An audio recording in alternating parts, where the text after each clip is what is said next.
This is my 13th year in Formula One, which just sounds crazy. But every year I race, you feel that there's that new possibility, that new challenge, and that new chance, really, to fight for the World Championship again. We've made sure that we've done the best job we can to build a great car. We've moved things around in the team in terms of mechanics and engineers so that we perform at our optimum. I think we're in a good position. It's like Control-Alt-Delete. You're resetting from last year. Previously we were tested every fortnight, and all of a sudden you go into this kind of white space where everybody's working very hard, but you're not quite sure what you're catching. But great season ahead, 2 world-class drivers, and some new races. Looking forward to going to the States as well, so it should be a good year.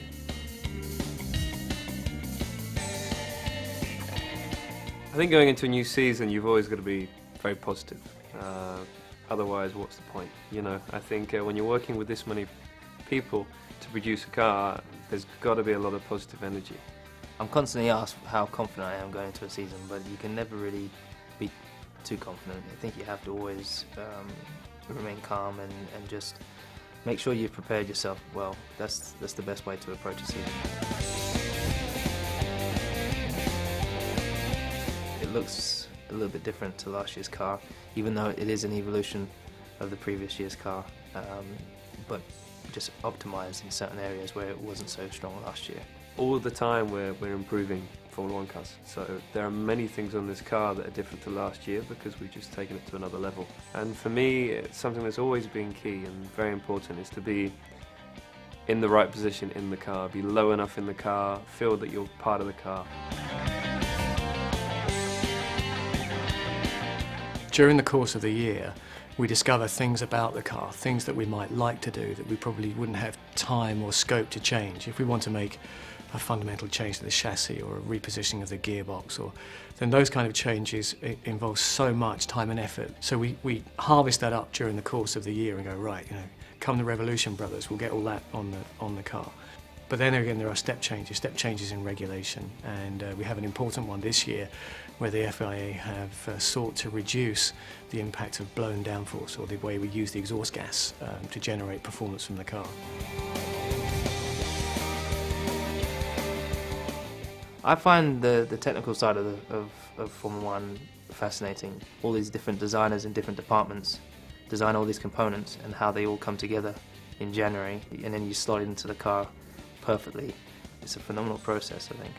We're always looking to improve a part, strengthen a part, make the part either more aerodynamic or lighter or more user-friendly. Sometimes you sit in the car and they tell you about something new, and you're like, well, why have they changed that? It felt fine before. And then they tell you the reasons. It's like, okay, now I understand. Once you've achieved the World Championship or Grand Prix victories, nothing else will do, and you become really hungry for that.